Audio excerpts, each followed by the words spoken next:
Hello, everybody. This is Boyan Stanislavski. I'm one of the editors at the Barricade. Welcome to our weekly show. With me is Maria Cernat, our editor from Romania. Hello, Maria. Welcome to the program. Hello, Boyan. Thank you for inviting me. Today, we're going to discuss two outrageous occurrences, events in our respective countries, in Romania and Poland. We're going to start with Romania, where the government appears to be acting on the behalf of the sex offenders and is arguing that sex offenders could be actually discriminated against with the new proposal of a legal bill regarding the punishments for people procuring sex with minors or with children. Maria, could you please put us in picture? What is this? I mean, it sounds so outrageous and so insane. Yes, well, we had in Romania the Caracal murder that was extensively wrote about on Barricade and on other platforms. I think 3,000 articles were written when this horrific murder occurred in Romania, and it basically shook everybody emotionally, psychologically, because it was so horrendous and it was done against a minor. And it was then when Oana Buzgan, she's the MP of a newly formed party in Romania, Union Save Romania. So this person, Oana Buzgan, had the initiative of making punishment for sex offenders harsher and make it impossible for people that have sex with a minor to escape prison. We have this very bizarre regulation in Romania that a Romanian journalistic initiative, Beta de la Zero, and Diana Oncioiu, a Romanian journalist, wrote about. We have this phrase, sex with a minor, as if a 12-year-old girl could consent to sex. So even though in 1998, while the rape was considered a crime against humanity and it was imprescribable, in Romanian law, it appears that after 10 years, you can no longer file a complaint and start to try to find some justice being done after you were the victim of a rape. So Oana Buzgan wanted to change that. But apparently, there were a lot of conflicts with the state secretaries, with people hired in the Justice Department, and finally, after she convinced everybody in the Romanian parliament to vote for that law, after they discussed in the juridical commission in the parliament, in the Romanian parliament, a lot about this law, and they finally reached an agreement because it's common sense. I mean, those children are affected for life, so it should be a crime against humanity and it should be imprescribable. The Romanian government decided to attack the law. So the law was this close for becoming reality. President Iohannis was the last one to approve it, and then it would have become a law in Romania. But unfortunately, the Romanian government blocked it. So let me explain why. Yeah, I would like to just make sure that we're on the same page here. So there was this murder in Caracal, which happened when exactly? This was last year, if I remember correctly. Yes, and a lot of people wrote about what happened. Right. We also extensively covered it on Barricada, and I even remember your articles there. And that shook the public opinion. And there was this desire that a new law is enacted in order to prevent such things happening in the future. And one of your lawmakers, who comes from a relatively newly formed party, she starts the initiative. And she clashes with the government, or she clashes, with the government and now with the president who does not approve of the law. But they clash, and that happens exactly when? that happened for quite a while, because I read an interview with her, and she had quite an exchange with the government representatives before the conflict reached its peak. President Iohannis was not involved yet. He was supposed to approve this law, but the law did not reach President Iohannis because the government actually stepped in and said, look, we have all kinds of sex offenders. It was, I think, today that the Romanian Prime Minister Orban came with an explanation about what happened. Why were they against that? And they said the following: we have all sorts of sex offenders, and why should one of them be the subject of an imprescribable law, that is, those who rape children, while others, like those who traffic children, should not also be the subject of an unprescribable regulation. Of so course. That was the reason. But what is bizarre for me, why haven't they reached an agreement before blocking an initiative that is so vital? Yes, This is the bar.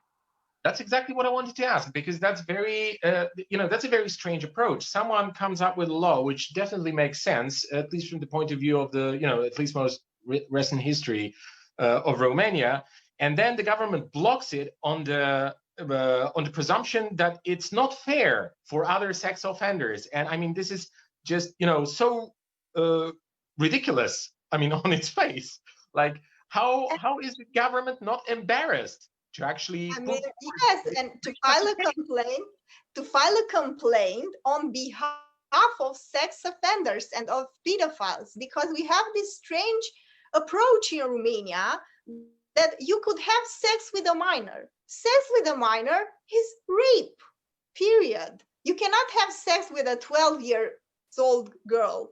And the Romanian journalist wrote extensively about the Romanian judges. They have to come up with an explanation that has to be public, and it has to be published so that everybody could see the reasons for their decisions. Okay, so they said that the minor consented, the minor being 12. Okay, and they said, and the Romanian judges actually wrote that a girl that was 12 years old consented to have sex with a 50-year-old man.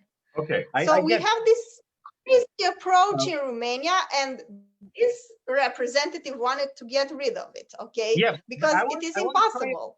I want to try and understand that, on the behalf of our viewers, like what is in the mind of those people, or how is the general morality shaped? Because it's very difficult, really, even in a country like Poland, to push forward an agenda where you argue that an 11 or 12-year-old child could potentially give their consent, to have sex with a person that is like twice as old. So this is very, very peculiar. I mean, I'm able to imagine that your judges, for example, are a very demoralized group, professional group, and like this is pretty much the same in Poland. So I can picture that, but I just don't quite understand how you can publicly make that case. I mean, a prime minister goes out and organizes a press conference, says, look, this law is not so bad, but unfortunately, there are other people who are also sex offenders, and we have to look after their rights as well. And there's got to be an equality. I mean, is this really the public argumentation that are putting forward? And no one's outraged. No one's like, Well, a lot of people, the good thing here is that finally, we are getting some initiatives from NGOs that sign a petition. I signed the petition, and a lot of people signed this petition asking the government to come up with an explanation for this. And their explanation was, well, there are other sex offenders. Like, what about the other ones? Are you punishing only those people? Maybe in technical terms, they could be right, because you are creating some sort of discrimination. But in moral terms, in logical terms, this is outrageous. And you should have said that before you reach the point where you are basically attacking a law that is so important to Romanians' well-being and to our society's well-being.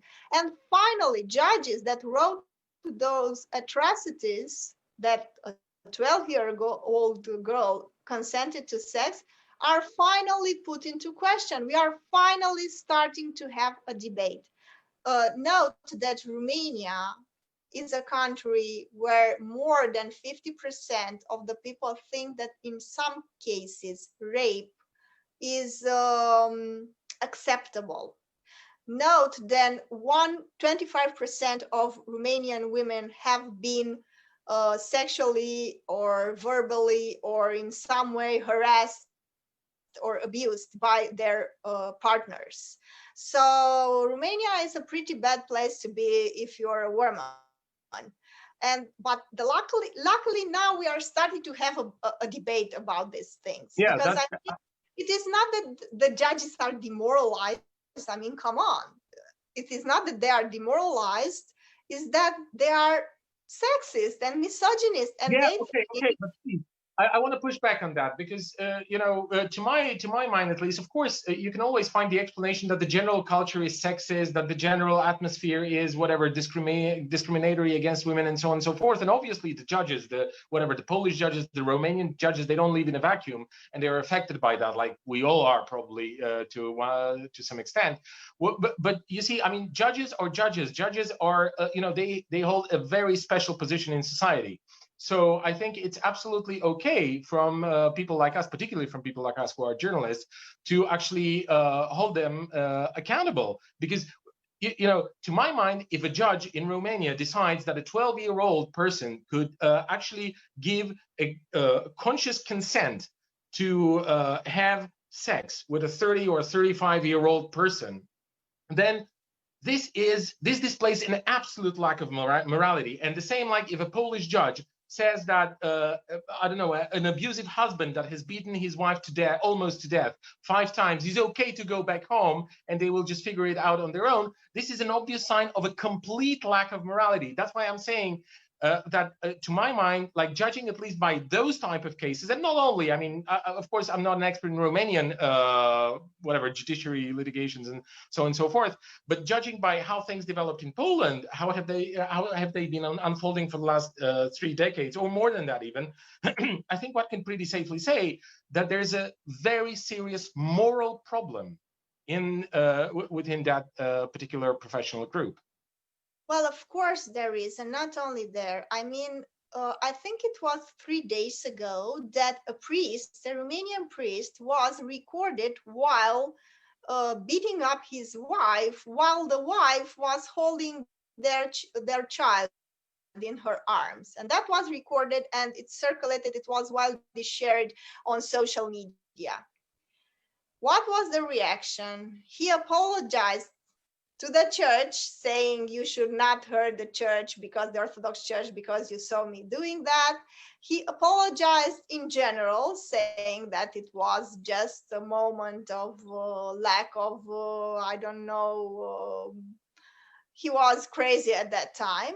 And the decision was, because there was an investigation, the state authorities were completely indifferent. They done nothing, or they achieved nothing. They tried to initiate an investigation, but they haven't reached a conclusion, because he was sent to a monastery with the wife to pray.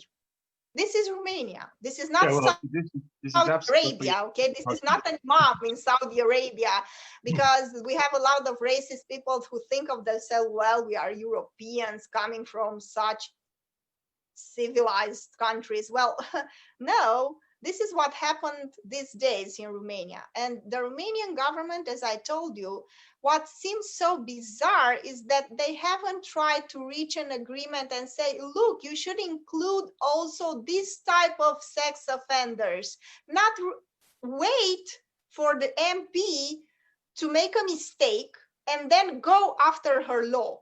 I found this very bizarre. This is like they expected her to make a mistake and then go after a technicality and attack their law.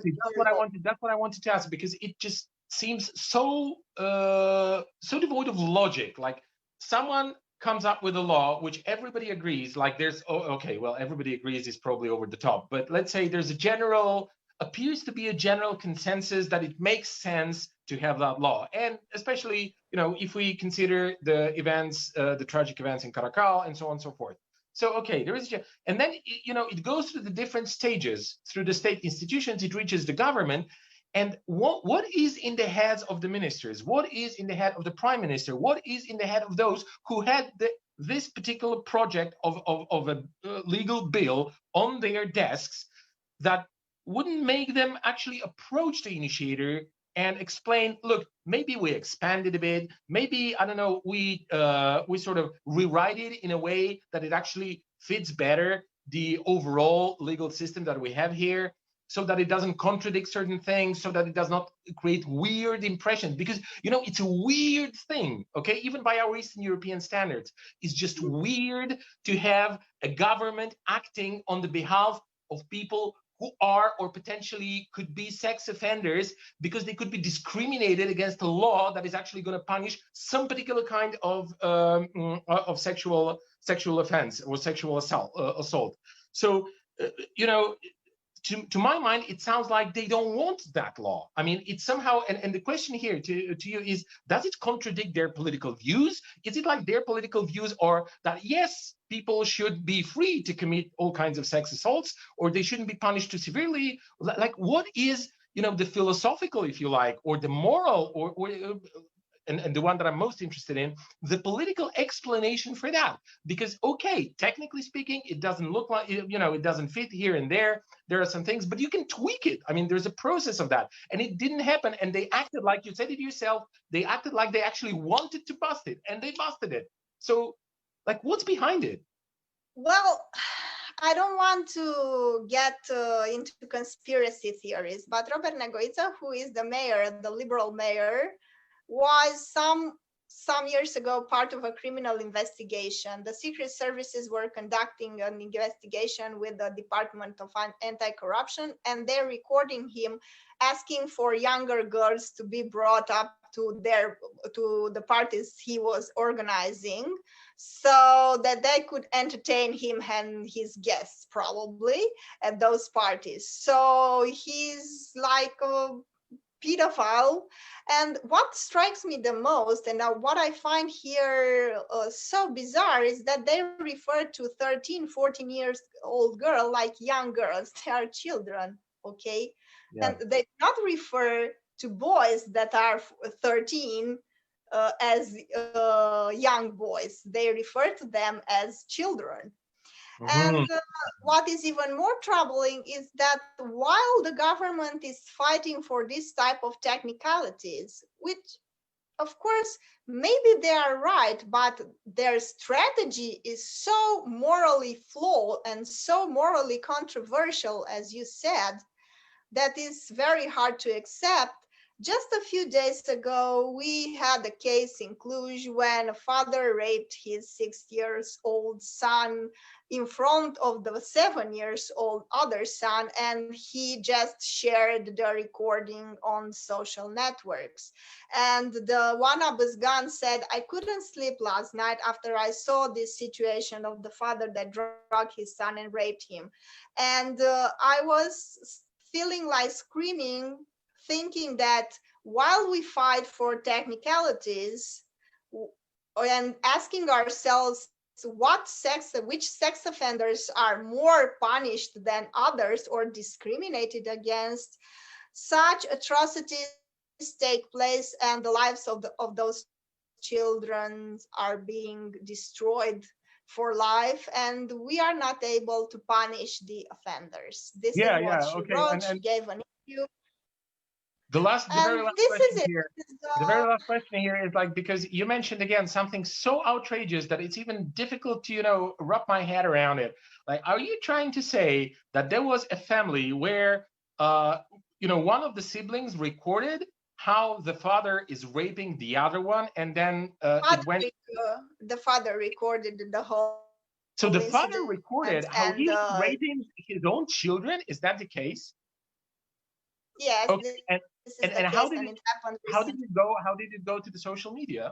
Like someone just leaked it, or Well, people were, yes, it was discussed, largely discussed about it, appeared on the news, but in Romania, there's also a lot of racism.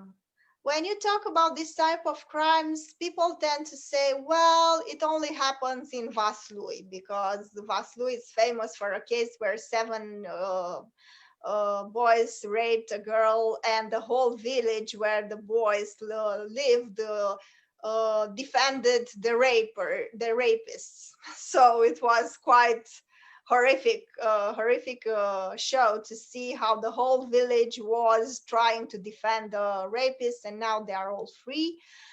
And Vaslui got this name of being the Romanian capital of sex offenders, but this happened in Cluj. I mean, this is a systemic problem, and it has to do with the fact that you can be easily forgiven for this type of horrendous acts okay? So I understand against it's children. a social cultural problem, which also has to be tackled on different levels, not only legally, of course.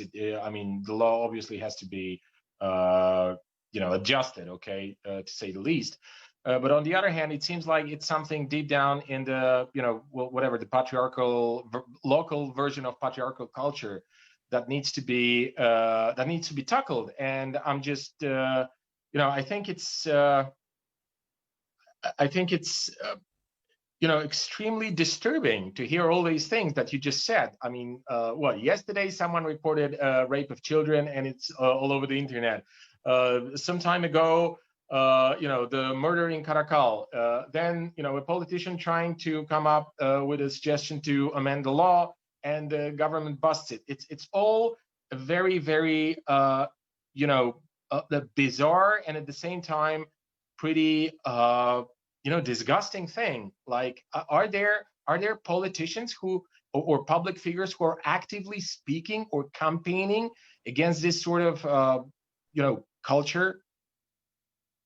Well, as I told you, the good thing is that a lot of people start to react. It is the first time when we have a civil society reaction against this deed, and it is the first time that we have a debate.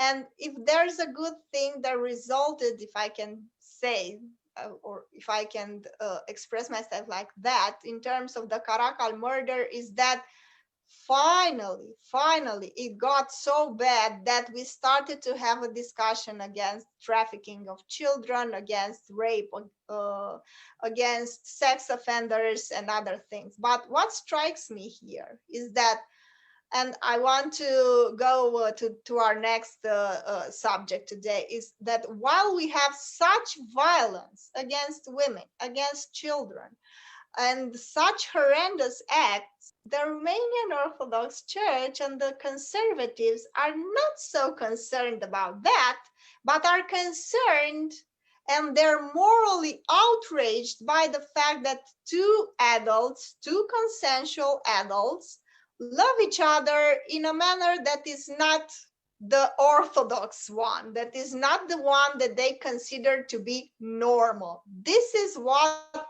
sets them on fire from a moral point of view, and they start to be and to behave like crazy people when they hear about homosexuals, lesbian, transsexual people, and people who are gender non-conformist, to say To use the modern and word.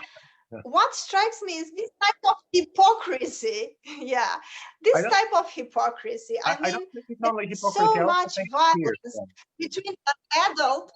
So tell me what happened in Poland. Do you have this type of situation where you have violence against women and children, and this goes like a natural thing, you know, men are violent by their No, nature, so we have to accept it. So no, explain.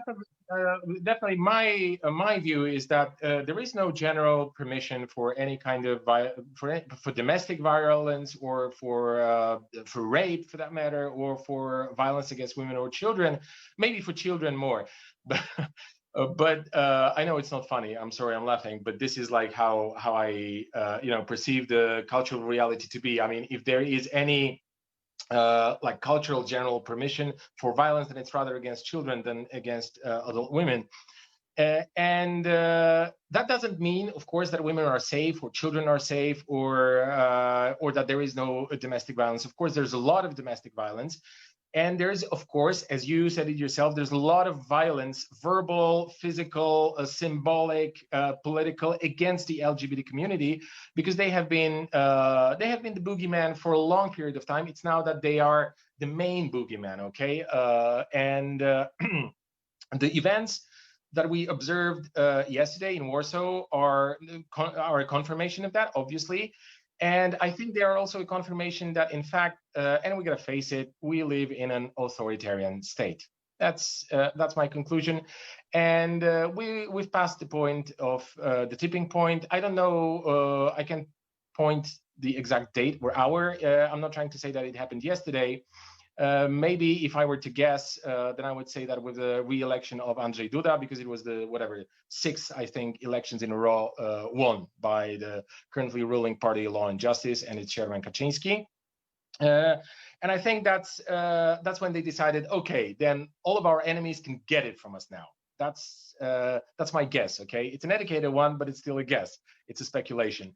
And look, I don't want to go too deeply into all the organizational details and all the brutality, like how people were, dragged on the concrete on the streets, how they were beaten up with batons. Please do explain what happened and what happened. So I will explain the general situation. And so what happened yesterday during the day on the Facebook page of an organization called Campaign Against Homophobia, which is a large, well-known, I think the oldest probably organization, LGBT rights organization in Poland. An announcement appeared saying that one of their activists by the name or by the nickname of Margot will be arrested for 2 months. And that's the decision of the court after a second appeal by the prosecution, by the local prosecutor, who attempted to arrest her already a couple of months ago. I mean, it all dates back with Margot to a couple of months ago when she and a couple of her friends were also activists were, as it's put, in the process, as the prosecution laid it out, were devastating private property, and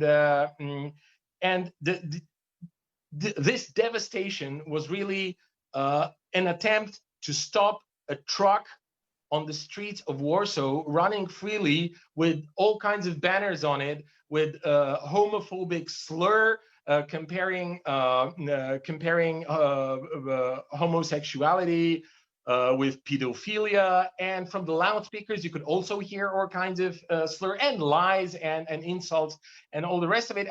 And when the truck was stopped, then the particular woman, Margot, she kind of harmed its decorum, so to say. Okay, like I don't know, she cut the banners, and I think she took down the license plates, and that of course is being used as the main leverage for the prosecution, because technically speaking, the taking down of license plates of a car is like stealing a road sign, so you can really be punished for that. But this is absolutely ridiculous. Like a couple of weeks ago, when it surfaced and the police actually came to her home, and they dragged her out of her home a couple of weeks ago without even letting her put on her shoes, okay, because she just had to face the prosecutor and be interrogated and so on and so forth. And then they let her go, and it's it's absolutely insane. And let me just point out here for the viewers. So she was basically trying to stop a truck that was spreading homophobic messages.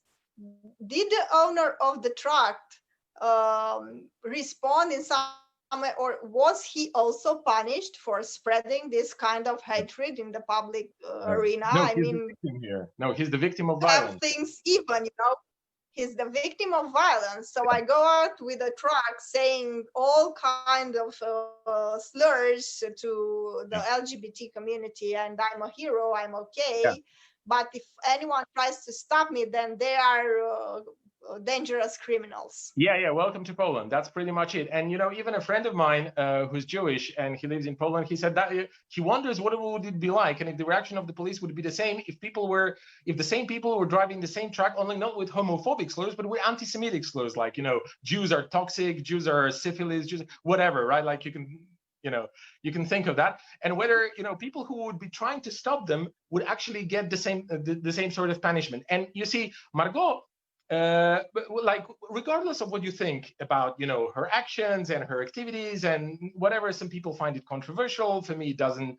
I see personally nothing controversial about it. Like the controversy is supposed to be, for example, the fact that a week ago or something like that, the kind of collective around her called well, I think word for word translation would be "Stop the Bullshit." That's what they call themselves. And they call themselves a queer activist collective. And they put rainbow flags on some monuments in Warsaw. And that sparked terrible outrage. Even the justice minister had to go out and saying, oh, now we're going to prosecute them because this is offending our the national memory and religious feelings. Actually, Poland is one of the very few countries in the world. Maybe that's the way you can compare us with Saudi Arabia, for example, where you can be actively prosecuted on the basis of the criminal code for insulting not a person, feelings. Like you can what does it even mean? I mean, I like philosophically I wouldn't be able to interpret what an insult or whatever offense of a feeling means. Okay, so legally speaking, it's disputable whether someone offended a man or not. Like you get court cases lasting for years about that. But here it's feeling. So okay, I think one of the flags was put on a monument of Jesus. Okay, holding a cross or something like that.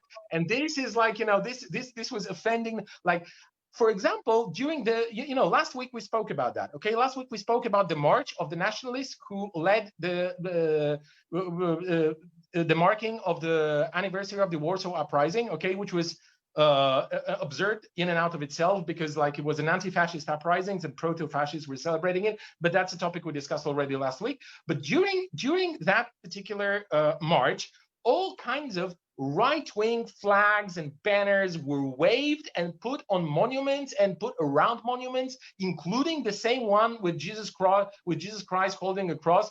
And you would get like, God hates fags, like the Polish version of it, okay, and stuff like that. And that didn't offend the feelings, okay? But a rainbow flag, that offends the feelings so actively that even the government, like the government representative, particularly the Minister of Justice, he has to, organize large briefings and now explain how he's going to crack down. And, he kept his word. He actually did crack down.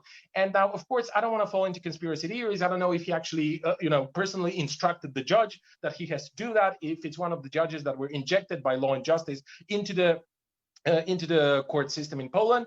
I don't know that, but what I know is that the prosecution had to go twice to the court, okay, appealing the first decision of the court when they said no, you cannot arrest her, she doesn't pose any public threat. So after the second time, the judge finally said, okay, go arrest her. And once it went out on Facebook, people started gathering in front of the office of that particular organization, the Campaign Against Homophobia, to defend her. Now I get it. They went exactly. Like many people went there, and they tried to prevent the police from actually getting her from that office. I'm not sure whether they knew that she's there or not, but anyway, this was a large gathering of people, and the police went there, and actually, the particular Margot, the girl, she went out and she put her hands in front of the policeman like this, saying, "Okay, do it now in front of the cameras, in front of the people, in front of everybody, okay? Not like last time when you came to my apartment at 6 o'clock in the morning, pushed me down on the floor and wouldn't even let me put my socks and shoes on, okay? Well, no one watching, and the police." They were actually, they didn't know what to do. They were very confused. They started, phoning and, asking people, I don't know, their superiors what to do further on. And they actually let go in the beginning. So everybody thought, okay, and people started cheering, it's a great victory for us, and so on, so forth, a spontaneous mobilization. We achieved a lot, and they actually marched towards the very center of Warsaw. I mean, the office is pretty much in the center, but the very central square where the main university campus is, and churches, of course. So they went there, and it's there that it happened. Okay, that the police actually came, like some of the police came in uniforms, and they were sort of there, but some policemen came in civilian cars, in plain clothes. Okay, and they spotted her, like Margot, the activist I'm talking about. They spotted her in the crowd and started dragging her out from there and putting her in a civilian car and driving her I don't know where. And that's when all these things, the entire clash, the main one started. And the police behaved with an absolutely excessive, disproportionate brutality, arresting dozens of people. Like some reports say 50, some reports say 90. There was what we know is that there was not enough rooms, cells in the center of Warsaw, so they had to drive them around, distributing those detained to different police stations around Warsaw and even outside Warsaw, like the small towns outside Warsaw. So, and this was a very violent, very brutal crackdown, absolutely unnecessary, willingly escalating the situation. And that's why I'm saying, well, there was a political motivation to that, obviously. And I will say more. I think that it's not even a question of political motivation per se, that these people don't like whatever, homosexual people, transgender people, bisexual people, whatever. It's not about whether they like them or not, whether they believe a religion that somehow demonizes that people. It's not about that. It's just the revenge. Okay, it's just the feeling of revenge on the part of the chairman Kaczynski and on the part of his acolytes and colleagues, because he just. They are the kind of people with a mentality that if someone is on their way, and if that particular someone is powerful, they will play all kinds of intrigues with them, and they will, do what they can best, okay, to sort of push them away. But if it's someone like activists who have no great support, no money, no institutions behind them, no whatever, like they're just people who are acting for the benefit of the organization and the cause they believe, the organization they belong in and the cause they believe in, that's when they will use all the force. And I think this is absolutely grotesque, absolutely absurd. I mean, this is just one car with license plates taken down from it and maybe some banners cut on it or whatever. Even if it had been totally devastated, I mean, this is just a minor incident. Like, what are we even talking about? Some time ago, when our presidential election was going to take place on the 10th of May, okay, so a couple of months ago, and it didn't take place. But although they printed all the cards, they did all the things, all the preparations, and they've spent I don't remember how many millions of zlotys, like tens of millions of zlotys on that, and no one is prosecuted. Everybody is running free. And Warsaw itself, I mean, the restitution mafia here, who has been harassing and even murdering tenants here, activists, okay, no one is convicted. No problem, no police activity there, or no, for example, not prime ministers, but ministers of justice going out and briefing the journalists how now they are going to finally crack down on for just one example, the restitution mafia in Poland. Nothing like that. But here, someone does what I just explained they did, and it's like you have to have clashes in the center of Warsaw, and then the next day, which is today, the Ministry of Justice organizes another briefing, and the title of the briefing is "Opposition." Let me think. I'm quoting from memory, okay? But it was something like "Members of the opposition on the side of violent hooligans." Okay, so that's. Oh my God. Yeah. This is unbelievable. But what's next? I mean, this type of crackdown and this type of violence, that has basically no explanation. I mean, the girl just took down a banner and some license plates from a truck, and this amounted finally to 50 people, more than 50 people getting arrested in the center of Warsaw. Yeah, and how many beaten and this up, is the result of deeper tension. So what's next? I mean, you are heading to a very dark and very dangerous direction, if you'd ask me. I mean, Yeah. what do you see coming now? I think I what I mean, see what's coming is going? the strengthening of the good old authoritarianism, and I think it's important to also stress. You mentioned that during the previous segment of our program, it all happens in the European Union, okay? And I want everybody to understand that and consume that idea. We are in the European Union. Romania is in the European Union. Poland is in the European Union. So, and yet, you know, in this civilized family of nations and stuff like that, this sort of things happen. Now, what is next? Of course, I'm not sure, but my guess would be that there are going to be some, of course, some more negative authoritarian moves on the part of the government. And I think the next group that is going to be targeted are the journalists. That's my guess. Again, I mean, I'm not sure, but it sounds pretty logical to me that, okay, we crack down on the activists and then we crack down on those who defend them in the public space. So that, at least that makes a lot of sense. Basically, you're next. Basically, you're next. Yeah, of course. And, you know, I'm not trying to, you know, play a victim here or anything like that, because so far, I mean, I haven't been harassed for any kind of journalistic activities that I've done. But it's a very dark place that we went to. And I think the reality is very bleak. But on the other hand, I want to say that, you know, look, they are achieving something that they want. I mean, the government, but they are also achieving, or they are producing things which are countering them. Because on the one hand, now, of course, like, we're stuck in it. Okay, we have to discuss now again the, you know, the violence against the LGBT community, and, you know, the way the government is you know, behaving towards this particular group. And we're not talking about anything else, of course, while at the same time, it's like, I don't know, the 10th day of record number of coronavirus contractions. I think 864 yesterday. Okay, so this is like what they achieved. They sort of they managed to focus our attention particularly there, and they're doing their best to keep it that way. Okay, that we're only focused there because they know that potentially, as the opposition, we cannot probably win the general political war. Okay, the general political battle with you know, running on that only. And I think that besides that, many other things have to be done, because you know, there are so many problems in Poland, and the LGBT community and their treatment, the treatment of the LGBT community rather, is one of them. It's very severe, and we have to act.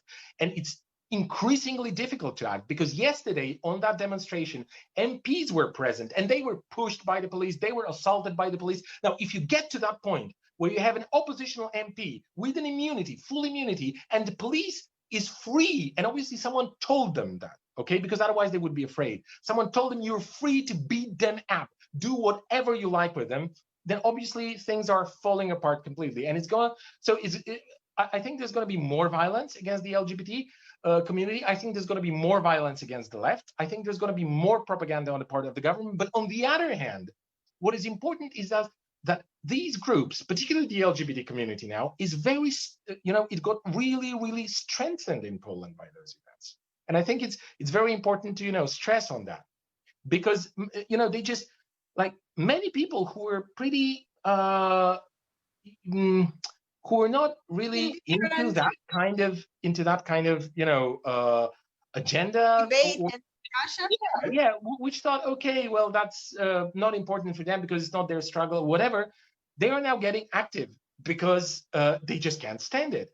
And I think also for some people who are who voted for law and justice, this is not going to be acceptable, because this is just like a few steps too far. And you know, the level of excessive, absolutely, you know, demonstrationally brutal violence, like people being dragged on the streets, strangled by the police, you know, their skulls crushed with batons and so on and so forth. Like, this was absolutely, and this was, of course, absolutely abhorrent. But not only them, even people who were random bypassers. Okay, there's a story about a guy who just went shopping for nearby to just purchase some basic groceries, and he was, pulled down on the floor by the police, like on the ground by the police, and was arrested.